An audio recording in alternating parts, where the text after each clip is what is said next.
Hi, I'm Shana Meyerson. I'm that Jew without trembling knees and with the Yoga of War podcast. I'm here today with that original Jew, Eitan Chitayat. Did I say that okay? Oh, yeah. Okay. If you appreciate and find value in these important discussions, please consider supporting the show so I can continue to bring you such amazing and esteemed guests. Details will be pinned in the comments below. If you don't already know who Eitan is, he's that Jew who woke up the world with this. Give me a second as I cue it, because my technical capabilities are so spectacular.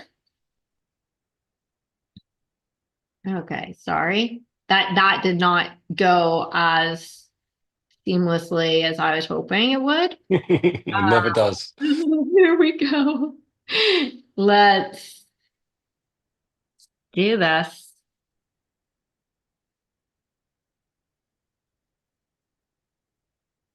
I'm that always writing Jew, that footnote citing Jew, that academic Jew, scholar Jew, that thinking Jew, and let me tell you something Jew.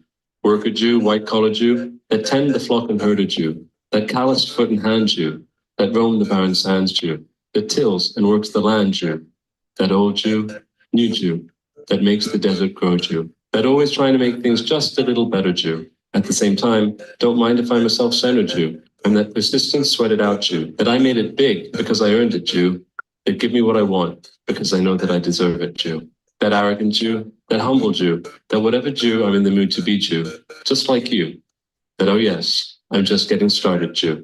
I'm that Israeli Jew, that Caribbean Jew, that English, Indian, Sephardic Jew, that Ashkenazi, blonde and blue-eyed, no, I'm not a Shiksa Jew, New York Jew, LA Jew, Australia and Ukraine Jew, that Russian, South African, Ethiopian and French, je suis juif Jew, that proud of being Jewish Jew, that Jesus Jew, Judas Jew, that don't know why I'm still being persecuted Jew, scapegoat Jew, that whenever we're murdered, you probably think we had it coming Jew, but still, not afraid to wear my Star of David, Am Yisrael Chai Jew. And that feeling the world has gone mad, and damn it, I want to get off Jew. That way too much horror in the news everywhere I turn Jew.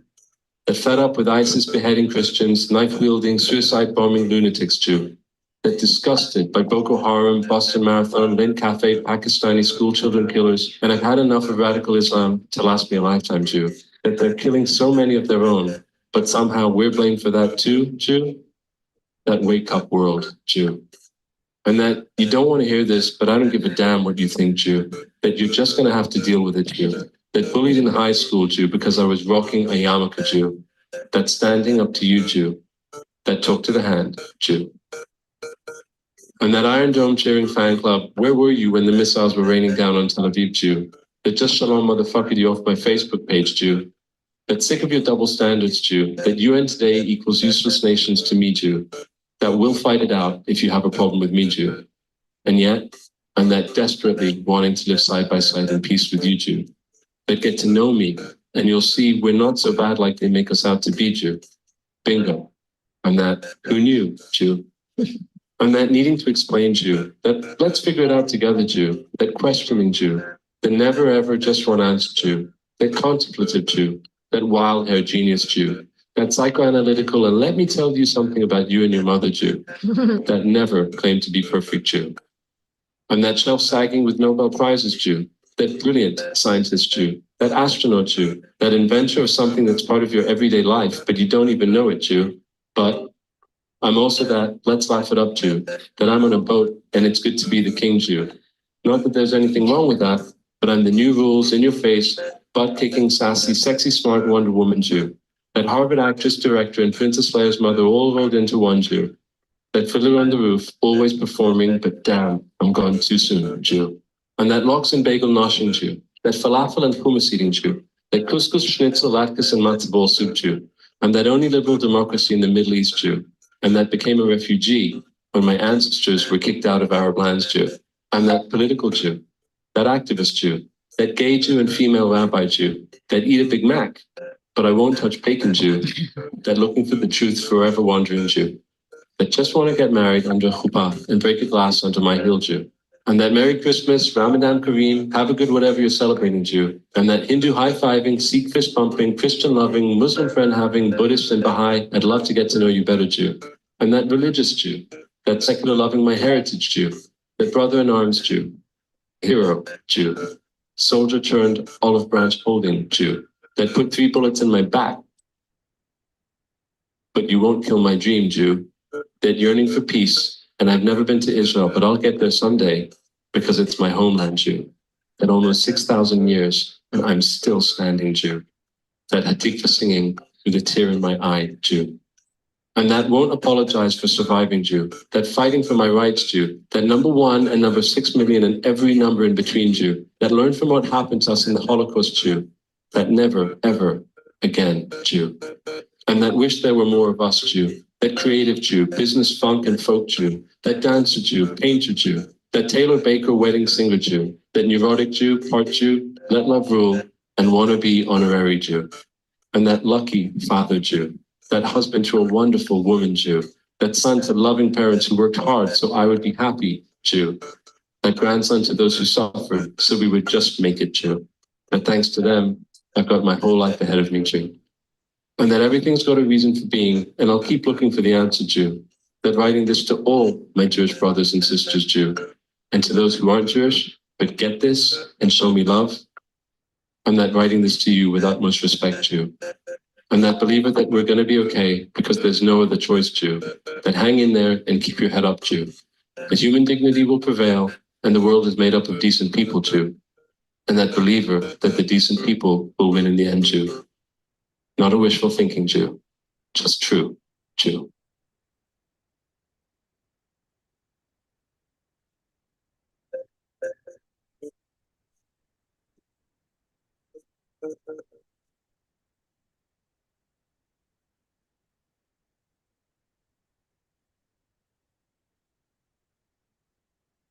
Now I'm all verklempt. It gets me every time. And yes, I am that Jew who watched that 100 times 10 years ago when it first came out. And for better or for worse, this renaissance of your video is important, but heartbreaking at the same time to see how little changes and also how much things really change in such a short period of time. So please allow me to introduce Eitan, a global citizen and founder of the Nati branding agency in Tel Aviv. Eitan has been delivering international brands for over 25 years, working with brands including Google, Apple, Facebook, and I'm That Jew, and more. He's been an Israel advocate forever, and since October 7th has shifted gears to full-time Israel advocacy. The Knesset recently honored Eitan with a Voices of Iron Award for defending Israel online. His reach is global, and he's a frequent guest on top-tier international media, including with Chris Cuomo on News Nation and our hero, Erin Molan, formerly of Sky News Australia. Eitan lives in Israel with his lovely life and wife. Feel like that. And 2 beautiful kids. Eitan, thank you so much for joining me. And thank you for being that Israel defending, anti-Semitism fighting, life loving Jew. Well, thank you. It's really nice to be here. Thank you. Okay. So I have to be that Jew who steals your shtick. Let's start off with you completing the sentence. I'm that. Jew.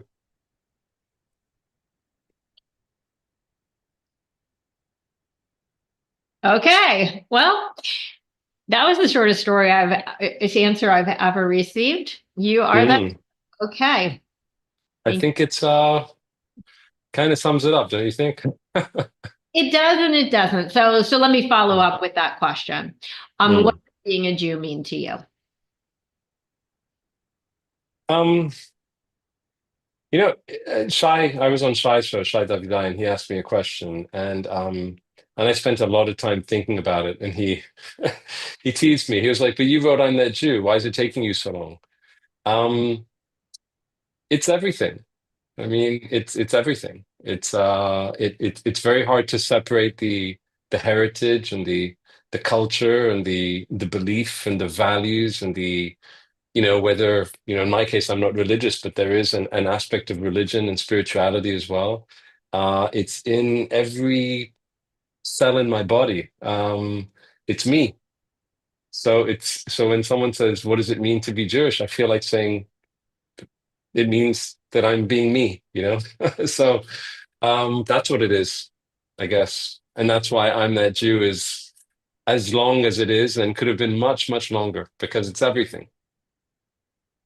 I can completely relate, and I want to just stack on that. You say you're not religious, so Mm. different people have different definitions of what it means to be religious. What do you mean when you say that?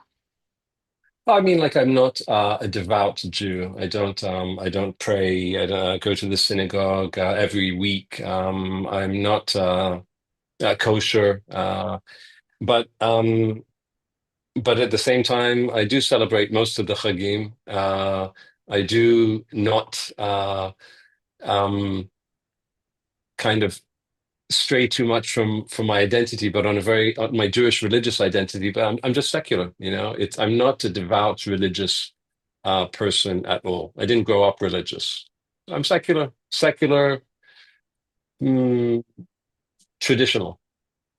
I think the reason I ask is because I've had a lot of pushback isn't the word, but most people consider me to be the most religious person they know, which is so funny because like I teach yoga in like short shorts and a tank top, and I touch men when I'm teaching, and I don't keep the Shabbat. And I am kosher by default because I'm a very, very, very strict vegan. Hmm. It because I'm a very strict vegan. So it's funny that people think of me as religious. And so I think to me, religion versus observance, which I think is what you were referring to more, meaning that I'm very connected to my God and to my people. And like you said, it defines me from a cellular level. It's who I am. And so Hmm. so I always said to everybody, always, but I'm not even religious. And they're like, yes, you are. And then over time, I've come to accept that I actually am, even if not very observant, I'm very religious. And I also try to adhere so fully to really like the 10 commandments or the 613 mitzvot, the ones that I know of just being a good person. As an extension of my Judaism that I think does make one perhaps religious, even if you drive on Shabbat. Hmm. Yeah, I mean, I think it's whatever. Like, who owns that? Who owns what religious is? I guess on a very, on a deeper level. But to me, yeah, I guess it was the simple. I'm not observant, but then I observe a lot of things. It's just I don't. It's not 100%. It's sometimes 50, sometimes 40, sometimes 60. Like I fast on Yom Kippur. Um, but it's everyone has their own kind of attachment in a way. Exactly. So yeah, and that's why I think it's very hard to put us in a box, which Uh, is why I don't want us to be in a box. I mean, the only box that we're in is Jew, which is, as far as I'm concerned, great. You know, I love the I Jew. like that box. Yeah, I like it too. You know. Agree. So in the last 17 months in particular, since obviously 10/7, October 7th, watching the savage brutality of our enemies, it's become startlingly clear who we are, but also who we're not. Mhm. So let me ask you in the negative, who aren't you? Jew? Who aren't I? Yeah. I'm not hateful.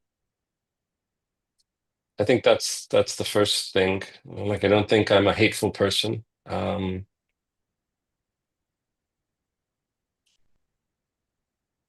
not intolerant, you know. I think those two are the big ones, you know. Like when it comes to my identity, I try not to. It's not that I try not to hate. It takes a lot for me to hate something. Um, and I try and listen. I try and hear. I try and up my tolerance. And it's not always easy, but I try. Um, I think those are the things that I'm not hateful and intolerant. And I don't think I have I'm not unhopeful. The way of saying I'm hopeful, you know, but Yeah, does that mean you're hopeful or does it mean you're not unhopeful? The use of I a know. double negative I is a very I specific think choice of I words. think I think I think I'm not unhopeful. I think I have hope. Cautiously optimistic, perhaps. Optimistic. Okay. I like. Optimistic. Realistically, not cautiously. I mean, in the long run, I'm optimistic. Okay. So it's being a Jew in the diaspora, it's been painful enough to see the backlash that's occurred in the world against Israel and the broader Jewish community since October 7th. Mhm. It's been mind-boggling, it's been sickening, it's been confusing and angering. It's been so many things. But it's interesting to hear somebody, and not just somebody, I mean, this tends to be the overwhelming response, not necessarily those specific words, from Israel in the face of a lot of hate and intolerance that happens to be going on in the world around us, to say that what you are not hateful, you are not intolerant. Do you feel like the behaviors of the world around us have driven you to those things? Do you feel like that's always as how you've defined it? Can you talk a little bit about just the general Israeli response to the hate and intolerance that happens to be sort of consuming so much of the Western world right now? Um, there's a couple of questions in there. I think maybe I'll talk about the Israel one first. Okay. I think that a lot of Israelis here, the Israelis that live in Israel, um, weren't aware of the level of animosity towards the Jewish people. I don't think much of the Jewish world was ready for that level of hate. But at the same time, um, we know how much our enemies hate us in our neck of the woods. We just didn't see it manifest like this in a really, really, really, really long time at such scale. And it was shocking, of course. And it woke us all up. It woke us all up on the right, in the middle, and especially on the left, you know, specifically because of who Hamas killed. And we didn't just kill, but were merciless in their savagery with killing people who really wanted, like all of us do, really wanted peace, but they were like the peace camp, you know. Um, and that really sent the country reeling into a reality that a lot of us have not really looked in the face for a while. And we have it here. As things have, I wouldn't say calmed down, because things are not exactly calm, with hostages still there, with the potential of us rolling into Judea and Samaria and into Gaza. Things are not calm. The looming Iranian threat, all of these things are still going on, but it's not as terrifying as it was in the first few months, in terms of what was going on. We were so focused on what was going on here. So your average Israeli, I think that's what we were focused on. But now, as things are, like I said, not exactly calm, but different, I think we're starting to feel, I mean, your average Israeli is starting to feel just how bad it is. And of course, we saw that with the politics, with the previous president that a lot of people had an issue with here in Israel, and what he gave and what he didn't give.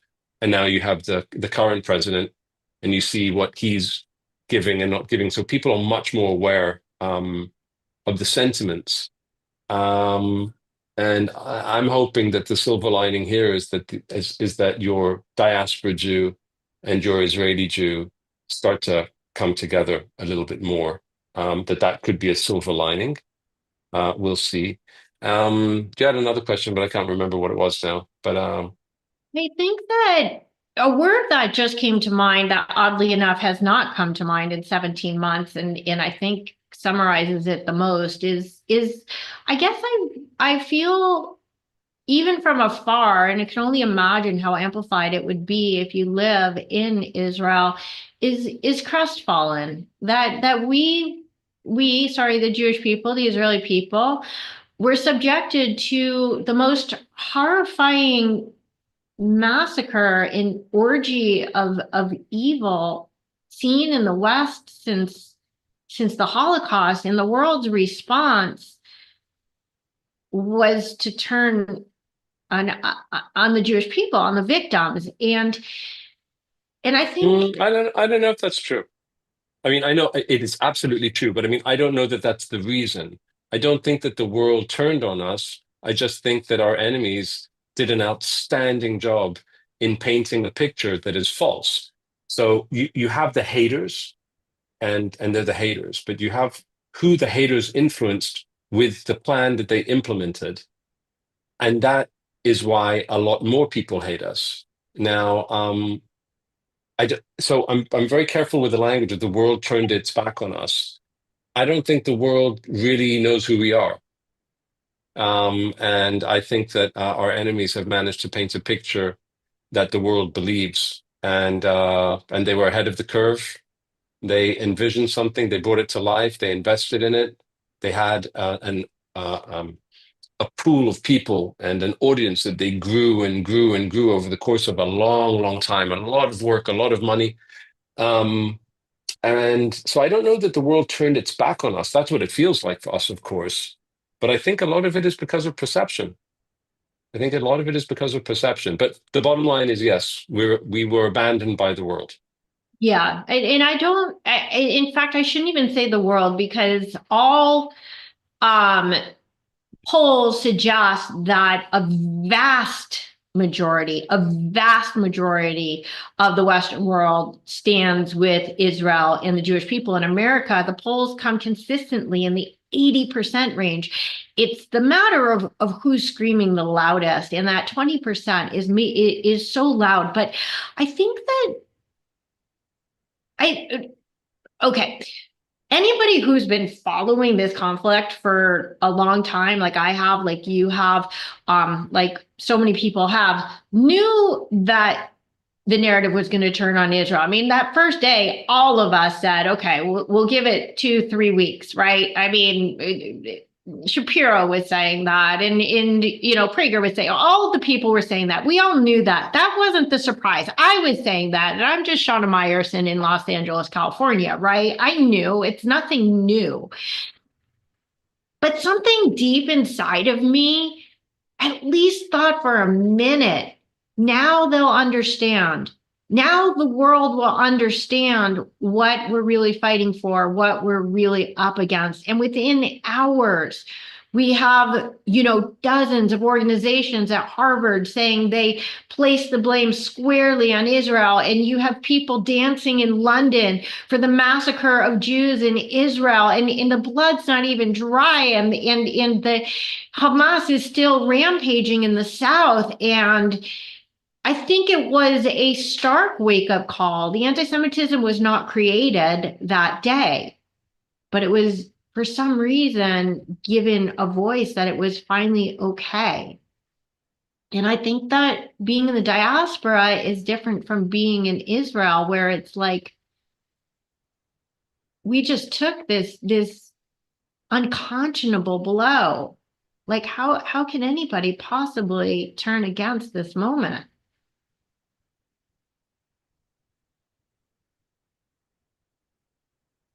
It's really, it comes down to what you're brought up to believe.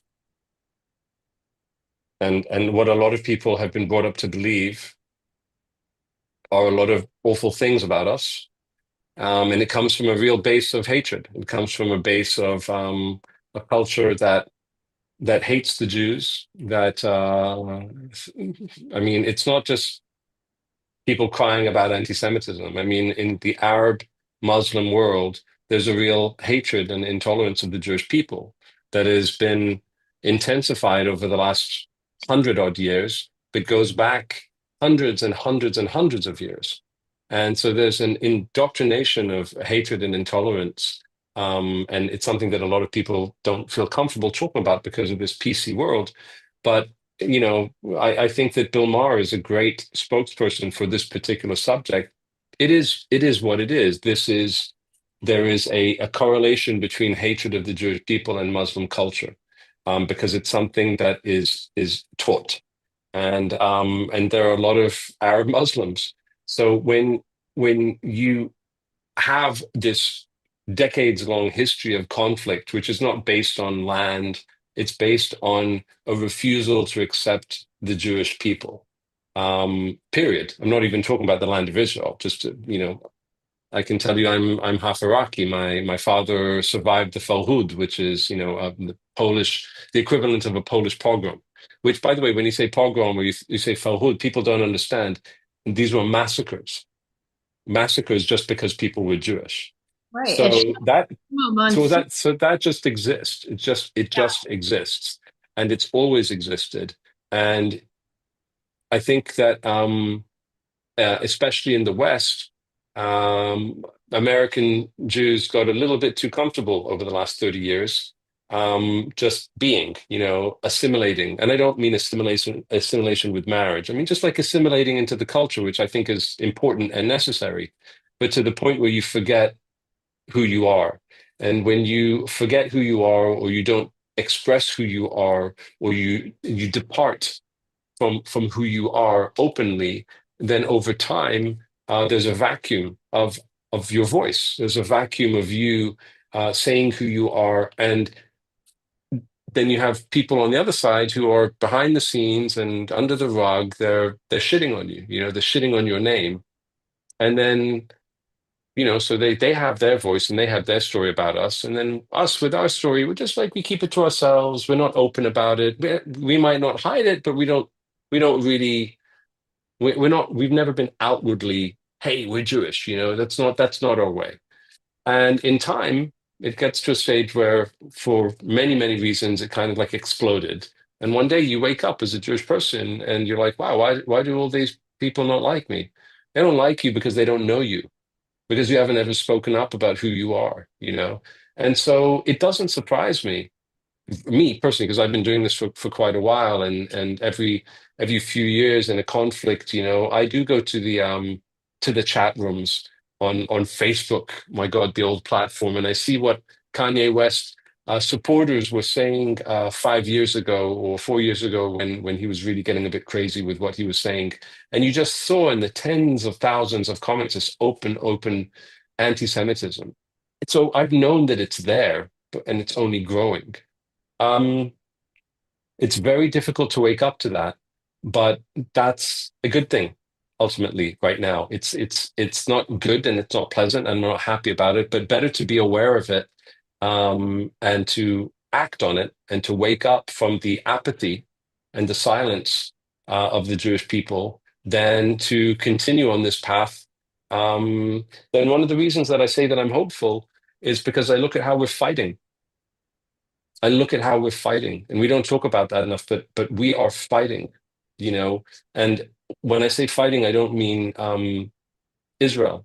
Mhm. I mean Jewish people, and I don't think enough, but they are fighting back. We are saying we are Jewish. We are saying we're not going anywhere. We're saying we are right. We're saying that we're going to defeat our enemies. We're saying that we are going to wear our identity openly. And I think that that is something that in the long run we have to keep doing forever, and never, ever, ever let that hatred take us by surprise again, because we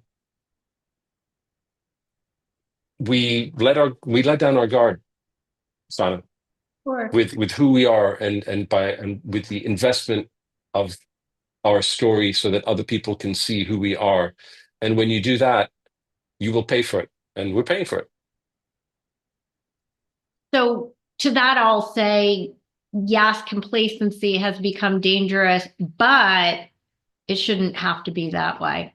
Name another people who have to spend their life explaining to the world who they really are. And the answer is no one. Okay, but it is what it is. You know, Yeah. it is that is the situation. And Sure. when people say that, I have this tendency to be like, okay, but that's what it is. So what are we going to do? You know?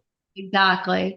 So, yes, you're right that for, I think, the predominance of the world Jewish community outside of Israel, October 7th was our wake up call. I want to get back to your short film for a moment, or for more than a moment. I know that the Charlie Hebdo shooting, followed by the kosher grocery store, prompted the film. I'm wondering now, was that also like your wake up call, your wake up moment, or maybe as an Israeli, you guys are always awake? Um, it wasn't my wake up call. I think my wake up call was when I was in elementary school in Hong Kong, and the kids started, marching around me saying Heil Hitler, um, or Dirty Jew, or when I went to Camden Town in London to a Jewish school, and we used to get kind of like roughed up a little bit. Or, I mean, there have been many incidents, many times where I've experienced it, and I've always felt it. And I'm not the type of person that is usually afraid to face things. So, like I never really ran away from a situation. I just didn't, for whatever reason, not because I'm brave, but just because I didn't, because maybe I was stupid. Um, because I like being who I am. I like I want to be able to be who I am openly. And that's not Eitan, I'm that Jew. That's just like Eitan, just like that's who I am. Not everything is about me being Jewish. Sure. Um, so this this kind of like desire to be open, and to live an open life, is really what drives me. And I kind of like face things head on. And actually, the first time where I really took it head on in the digital space was, I believe, maybe around, I don't know exactly the year. I think it's like 13 years ago, or maybe 12, 13, 14 years ago, where I wrote a piece called Shalom Motherfucker. And it was because a friend of mine or a colleague of mine wrote some pretty anti-Semitic things disguised as anti-Israel things, um, on Facebook, when me and my wife and my baby were, I think, yeah, it was 12 years ago. We're in a bomb shelter. It's like, guy won't write to see how I'm doing. He'll just shit all over my country without knowing anything. So I just deleted him from my friends. I just deleted. And this was at a time where, 12 years ago, where some of the people writing about the conflict now were like they were like 7 years old. People didn't just delete people, and people weren't talking on social media the way that people talk today. It really was a place for family and fun pictures and jokes and all that stuff. And so I deleted him, and he wrote to me, and he was like, I saw that you deleted me, and he said, as a Jew, you should know that genocide is never justified. That's what he said to me back then about us. And then I sat down and I wrote Shalom Motherfucker. And Shalom Motherfucker was basically the whole purpose was, it was a letter to him without naming him. I've never named him, and I won't. But the idea was, if you're not going to be with me in my time of need, and hold all these double standards against me, but not against anyone else, then Shalom Motherfucker. That was the point. And that was when I started to see online with him and with other people like him, like pockets of real, like brainwashing, like literally people who had been brainwashed by propaganda, because I was living here and I know what's happening here, and you have no idea. And then there was another war, and then there was another war, and then there was another war. And with every conflict, the social media advocacy grew, because a lot of people don't know that I've been active for as long as I have been. But it's kind of like I've always experienced these pockets of anti-Semitism, and they've just been growing and growing and growing. And now it's exploded. And anti-Semitism is interesting because, to me, I mean, I'm sure there are many kinds of like Yossi Klein Halevi, who I'm a huge fan of.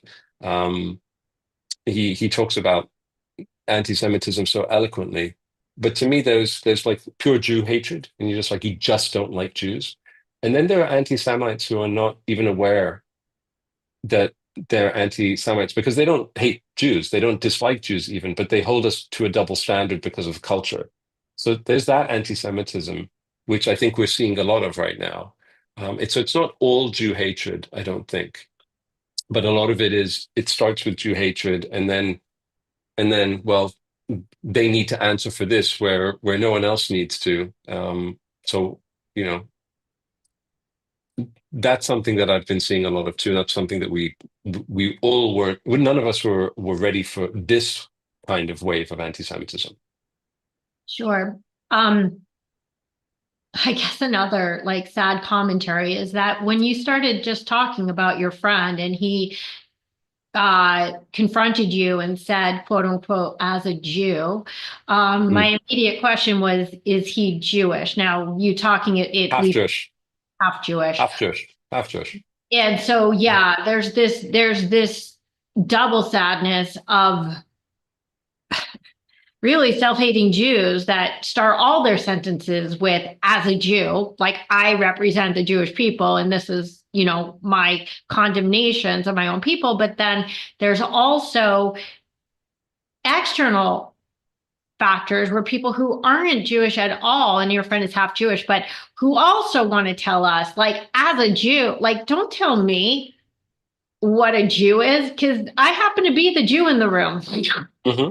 So I get it. And I also want to say something as a side note when you said you don't know if you're brave or stupid, because the funny thing is, I always say in my yoga classes, I actually use that exact thing. I'm like, if you want to succeed at any of this, there's a fine line between bravery and stupidity. And I say that all the time. So it was interesting to see that coming back at me. Yeah, and it's really not bravery. I think to me, it's like I like taking pictures. I'm not a photographer, but I'm a creative type. I like taking pictures, and sometimes I see something, and I'm not a professional photographer, but I see something, and I got to get the shot, even if it means lying down in the street and pointing my camera up because I see something in a tree. I'll find a way to do it, because that's kind of like, I want to live a life that's authentic to me.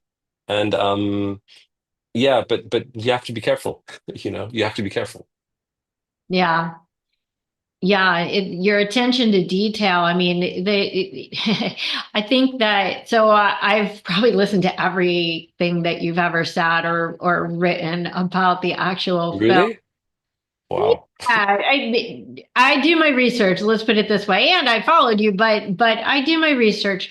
So I understand like the context, the intention, and you could go into the I'm That Jew project, but I think that was what was most remarkable to me when it comes to paying attention to detail, is that even the length of the film was not random. That's true. Yeah, it was 6 minutes. Yeah, it was 6 minutes. So I'll state the obvious, but I wanted to commemorate 6 million people. So yeah. Against a lot of advice, by the way, because a lot of people, I've talked about this, a lot of people said it's too long. And I was like, but I got a lot to say. So I said it all, and I just did what I felt was right for my heart, So yeah, 6 minutes. Okay, so for those people, that 6 million people, believe it or not, when you look at the Holocaust education out there and how few people have it, 6 million people, believe it or not, is not obvious what you're referring to a lot of people. So Yeah. who are these million people? Yeah. So, as we know, 6 million Jewish people were singled out in Europe by the Nazis. And as they tried to take over the world, they started massacring the Jews. It was what they called the final solution to eliminate from planet Earth every single Jewish person. And 6 million innocent Jewish civilians from all sorts of countries were exterminated. They weren't killed in a war. They were exterminated, and it was planned and orchestrated and executed. Um, that's 6 million people in the space of a couple of years because of the Nazis. And something that a lot of people don't know, um, that I talk a lot about, is the fact that jihadism, I call it jihadism or radical Islam, is not just an extreme and virulent strain of Islam. It's heavily influenced by the Nazis because of Hitler meeting with quite a few Muslim leaders in the Middle East, um, to discuss with them the final solution, which would have been implemented should the Middle East have fallen. Um, so there is a connection to the ideology of jihadism today, and radical Islam and the Nazis. Would you say that the Holocaust was also like a significant inspiration, such a awkward word, inspiration for the project as well? Or was that sort of more of a backstory than at the forefront of your mind? It's all, as by the way, I want to go back to what you said about saying as a Jew. I actually don't like that people say, "Oh, these health statements," and say "as a Jew," because I say "as a Jew" all the time. Oh, And I was about to, I was like, and then I was like, "Oh, so I might just say that." But as a Jew, it's always there. The Holocaust is always there for me. It's always in there somewhere. And I didn't lose anyone in the Holocaust. My father was Iraqi. My father is Iraqi. My mother is Bulgarian, and the Bulgarians were spared, and the Iraqis, the Nazis didn't get to Iraq. Um, no, the catalyst really for the piece was, as you know, because you've done your research. A friend of mine was afraid of being openly Jewish in France after Charlie Hebdo, as you talked about, which was a chat that we had, and she was like, "I'm too scared to say I'm Jewish," and and then I sat down that evening and I just wrote "I'm That Jew," kind of like as a letter to her, kind of like in my head, which is like, this is who we are, and we're going to be okay if we remember that, and we are kind of like, say it, "I'm that Jew." Um, but yeah, I think that the Holocaust even as I told that story now about my friend, it whenever you think about bad things that can happen, in our generation or previous relatively close generations, we've thought about the Holocaust, you know. So it is, maybe it was heavily influenced by it. I mean, it's in there There and I are, talk about it in there, but there are so many things. It's a part of our suffering and the attempted extermination of us as a people over the course of many, many periods in our history are a part of our narrative. But there's so many other parts as well, you know. So I try not to let that define us. It's a part of us. yes, and as important as the suffering is, I think that the Jewish story of the Holocaust is one of rising above the ashes, or from the Yes. ashes. I mean, we just saw the oldest Holocaust survivor just passed this week at 113 years old. It's amazing because the people who survived, I mean, I can only imagine what it would have taken to survive the concentration and death camps. But those people, the number of them who have lived to see 100 or more years is so remarkable and such a personal affront to these attempts. We never, as Jews, want our story to be that of victims. That's We true. are survivors, not oppressors. We are survivors. And in this world where everyone has to be oppressed or oppressor, a ridiculous binary that is so antithetical to reality, we are neither. We have been victims, but we became survivors and thrivers. And the miracle of the state of Israel is the greatest testament to that. Yeah. I mean, I agree. I mean, it's an absolute truth. You know, when we say survivors and thrivers, you know, I always try and think of simpler words for me because then it's easier for me to digest it. But if I Mhm. when I sit down and I break it down, it's just like, what does that actually mean? I think we're builders. We're builders. We're creators. You know Nas Daily. Do you know the guy I'm Do you not know sure. him? Give me some context. No, he's a well-known Arab Israeli influencer Okay. who went around the world making these 1 minute videos. I'm sure you've seen them. And when he at the end he always says, you know, and that's 1 minute. See you tomorrow.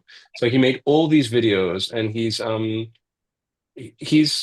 Arab, you know, but he's Israeli. He's Israeli Arab, and over the period of the last year and a half, he's been very vocal in his support for the values of the Jewish people and the values of the state of Israel. And the reason I bring him up is because he said something very interesting around a week ago, or maybe 2 weeks ago. I don't know when you'll let the podcast, but from today, around a week or two ago, where he said that after October 7th, um, a lot of people were putting pressure on him, you know, always because his work has been seen in the billions.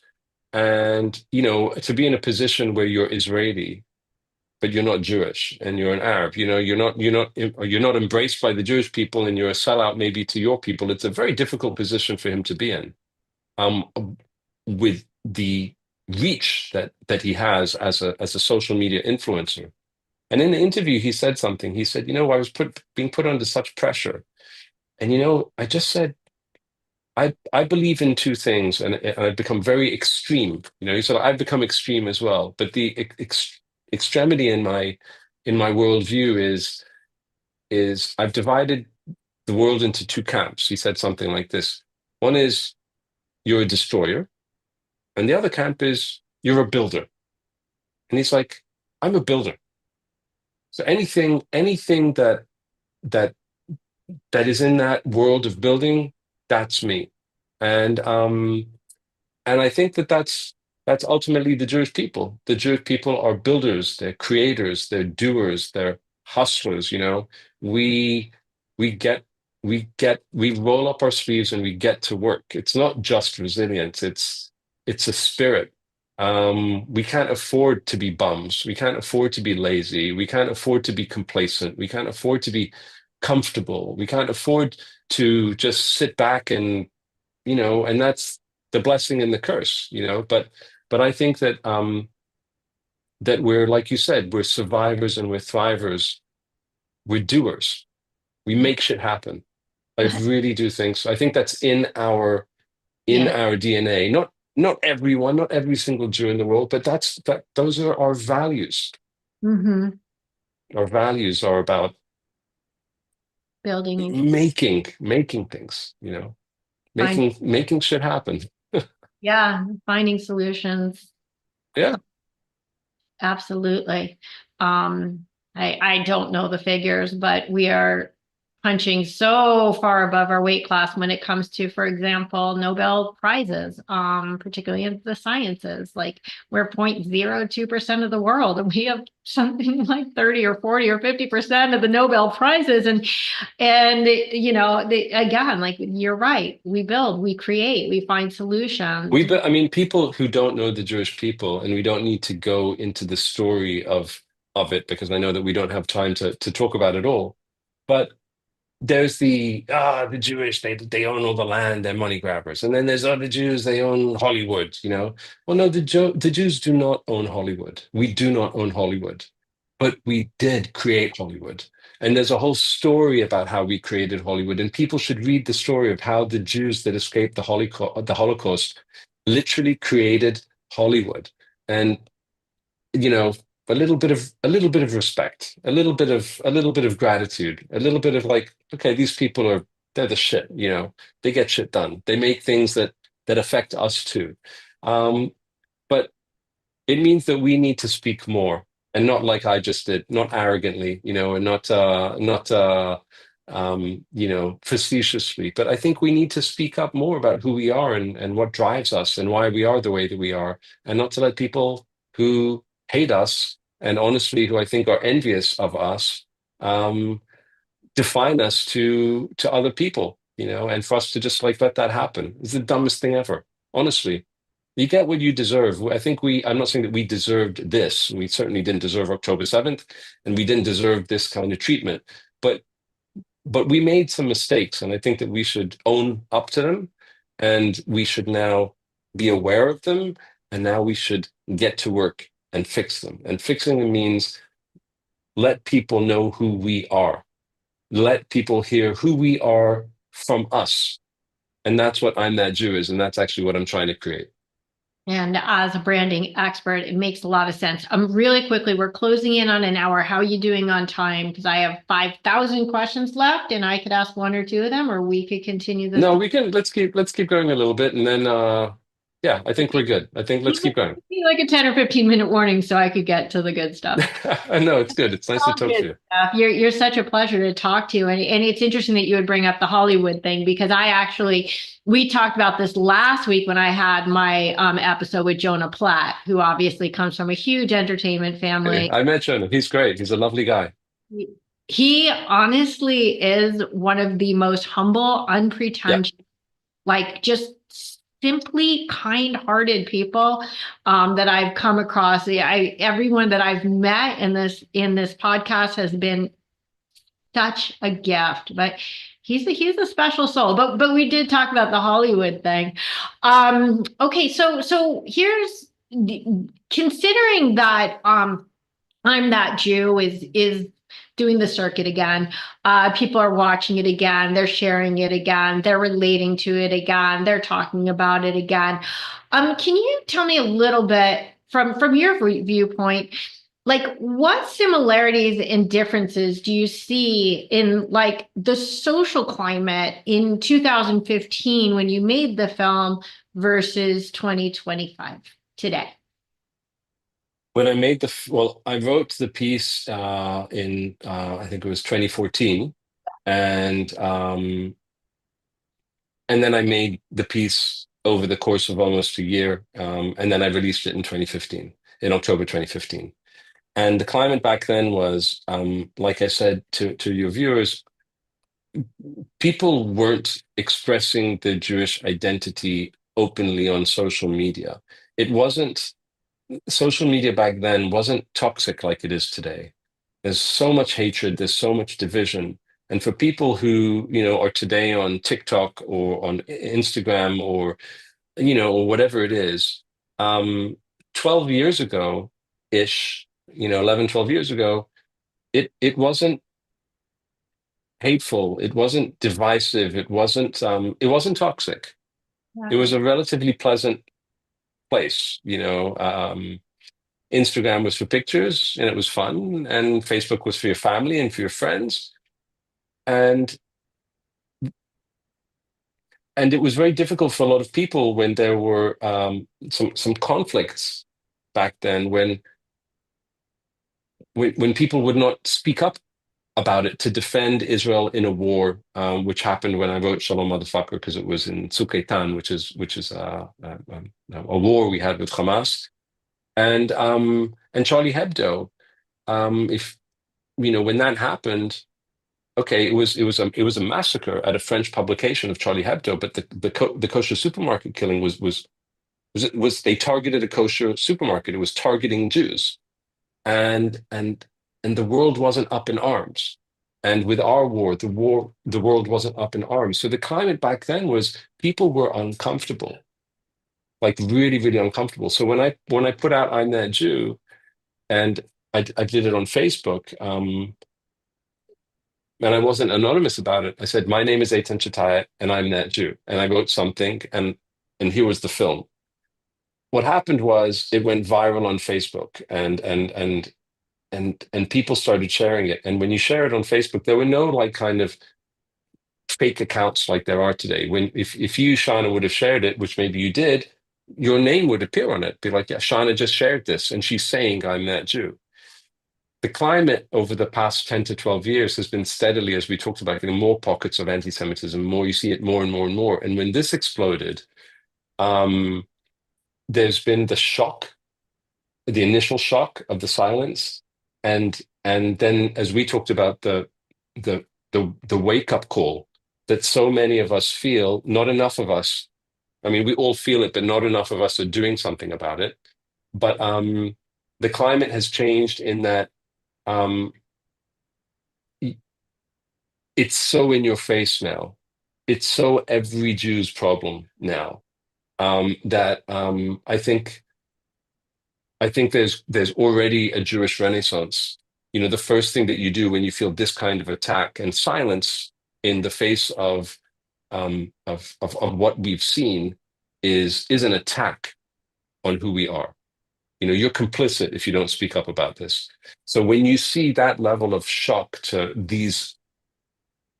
such a level of violence that happened, and such a level of silence, and such a level of no resistance to this silence, no resistance to these stupid students on campuses in America, no resistance to the blatant anti-Jewish sentiments on the street, then you can't really hide from that anymore. You have to face it. And I think that's where we are. And I think, again, I'm not saying it's a good thing, but better that we face it than we pretend it isn't there. And I think that's the difference in the climate. Around a decade and a half ago, you're just like, oh, do, I'll get on with my life. And now, no, you don't get to do that anymore. I agree, and the silence has been deafening.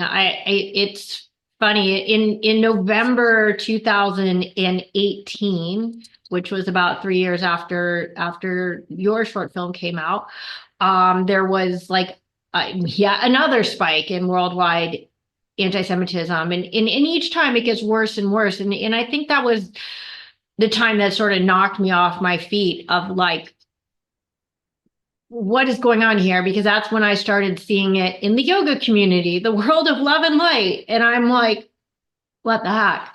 So I actually, in November 2018, initiated a hashtag I am a Jew too campaign.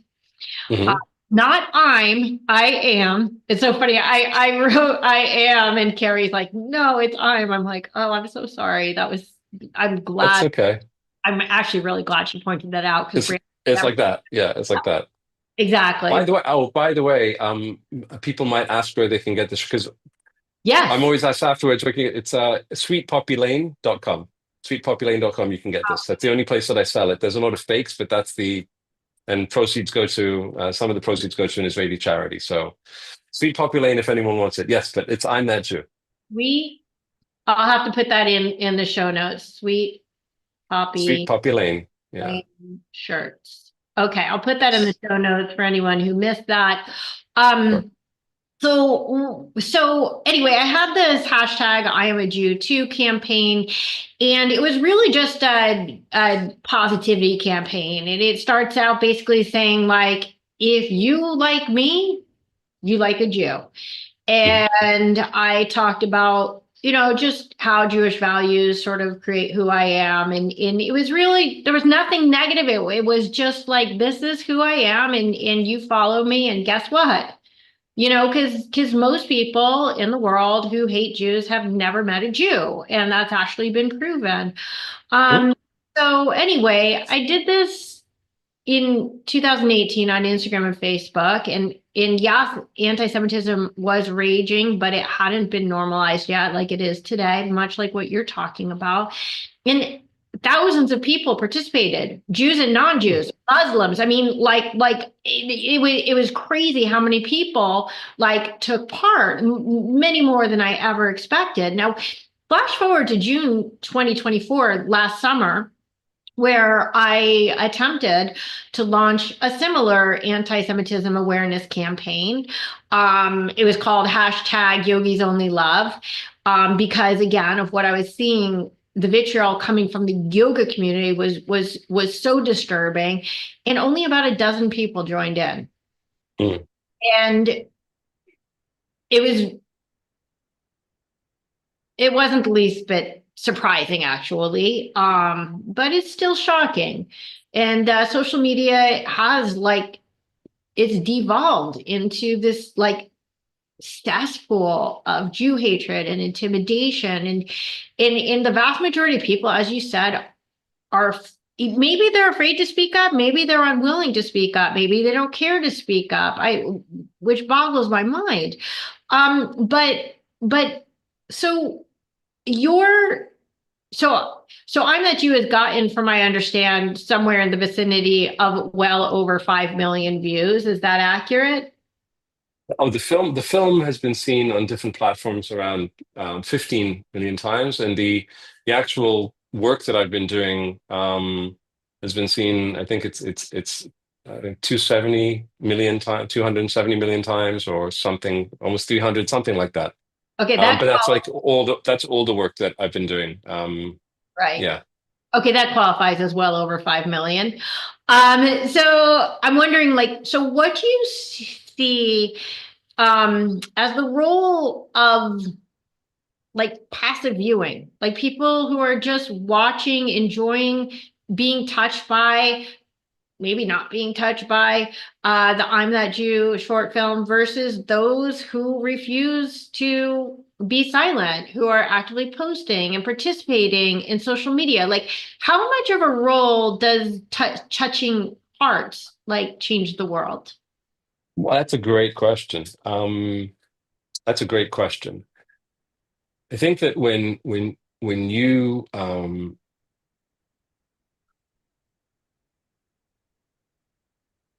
when you want to speak to the world about who you are, it's not going to be possible as a people unless more of us do it.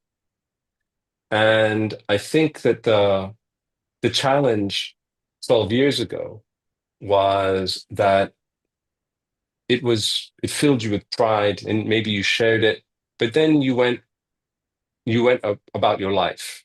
And it's the same with not just I'm That Jew, any Jewish pride stuff. Mhm. Today, because of everything that we've seen before our very eyes, all of us, we all know um, that we cannot be silent. Whether we are comfortable enough to get out of our comfort zone or not is different to what we know must be done. If there's something life-threatening, then to me, of course, you have to hide, you have to survive. But so long as it's not life-threatening, and if you're walking down the street in your high street in, in Delaware somewhere, or in, you have a choice to make. And I think more of us need to think about that and face that fear and decide on an individual level what we're going to do about that fear that we have. My opinion is that in order to build the strength of our people back, and I'm talking about the people, the Jewish people all over the world, not here in Israel, all over the world, we need to get in touch with our identity, understand on an individual level what it means to each of us, what it is to be Jewish for each of us on a very individual level, and then to hopefully express it, because to express it means to show who you are, as opposed to, like, I don't like to use the word hide, because in America, maybe until now, people didn't hide who they were, but they didn't exactly, wear it on their sleeve maybe, or, say it loud, I'm black and I'm proud. I mean, when was the last time a Jew kind of like, was like, it's not all of us. We're more, so to me, one of the keys to our survival really is us speaking up. And that's something that doesn't just happen. I'm a one-man show, and my wife has been helping me a lot with I kind of like stopped my business to do what I'm doing to try and send a message, which is we need to be vocal, but it needs to be pushed, it needs to be fed, it needs to be invested in, it needs to be spread, it needs to be, people need to be inspired to do it, and that takes vision. It takes sweat, it takes, hard work, and it takes money. But to be honest, if to the naysayers, who don't see that as a solution that will help Jewish strength, I say, look at our enemies and look at what they did. They built their narrative, and they invested in it, and they had a vision, and they got people on the ground, and they did it for many and many years, and they're still doing it, and we didn't. So I believe that we all need to understand that it's important to have security. It's important to support Israel. It's important to support Jewish communities and their safety, and all of that stuff. But it's also very, very, very important for us to reconnect with what being Jewish is to us, each and every one of us, to talk about it and build our community and to get to know each other, which I think that we don't enough. And there's a bit of a renaissance now. There's look at this, you and I are talking, we're bonding over our common, our commonalities in terms of identity. We do that. One Jew will actually also start to bring your allies in. You start to be open with your allies, and then you get stronger because you feel, okay, well, these people know me now, but no one's going to get to know us unless we help them get to know us. So I think it's really a time of all hands on deck, but something needs to change. New things need to be built, and that's my vision behind I'm That Jew. I mean, I'm trying to create a movement, an organization, a platform, call it whatever you will, but it's a place where Jewish people all over the world, its mission is to help Jewish people all over the world feel more comfortable being openly Jewish. Because when you're more openly Jewish, you feel stronger, you feel more empowered, you can reach out to people, they'll reach back out to you because you have that in common. And the people who share our values will be there too. And in time, our voice will be more powerful. And we didn't have a voice, and we still don't have a voice. And it's very hard to fight a voice that has been invested in with hatred for 30 years now, and more. And what have we done? So we need to do that. We just need to do that. That needs it's a weapon. It's a defense. It's your identity. If you don't speak up for yourself, and if you don't fight, because we're outnumbered too, fight against the hatred, and as a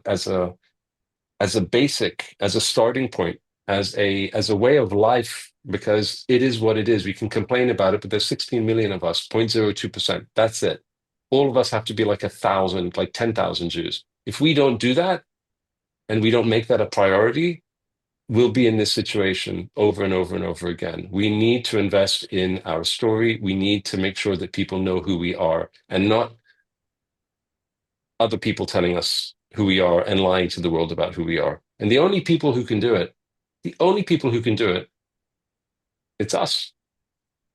It's us. We just need to create something that we can all kind of like rally behind. And it should represent all of us. And that's what I'm That Jew is, really. That's what I'm trying to create, to get people to be more comfortable with who they are, so that we don't feel shut up. We don't feel abandoned. We don't let anyone abandon us, I guarantee that there are multitudes of Jews on earth today who dusted off the Magen David that they got from their bar bat mitzvah or their mezuzah and put it on because of you and because of your film. So, oh wow, that's a big I don't know, but thank you. I'd like to think that it helped, at least. I guarantee it. Eitan, I actually want to get into a whole discussion on branding, because that's your thing. However, we are running long on time, and you have been so generous with me. And I always like to end on a high and inspirational point. So I would love to invite you back for that conversation if you're open to it at a later date. But for right now, my heart is feeling so full. And Wow. you just came out with that, just such a powerful ending really to this conversation, that I feel it would only mitigate it to segue from here. We can talk again for sure, and hopefully your viewers will like this conversation, and maybe also follow my channel on YouTube. And I'd love to come back, Shana, with pleasure. Thank you, and thank you for having me. It's been really nice. Oh, it has been amazing. By the way, I have all your links in my show notes. I'm going to add the Sweet Poppy Lane to that as well. Thank you. Is there anything else that you'd like to add before we go?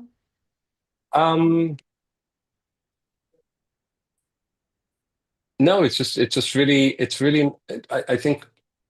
I think that it's really nice when I know this is a podcast, but if and someone watching this is like, okay, they're on YouTube, they're watching a podcast, but what they're actually watching is actually two people that don't know each other.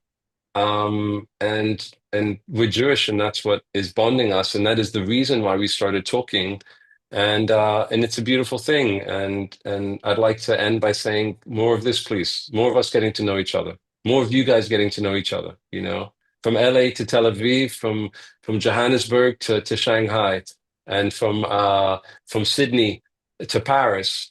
I think we should all be getting to know each other more. Sephardis, Ashkenazis, Democratic Jews, Republican Jews, Bibi supporters, non-Bibi supporters.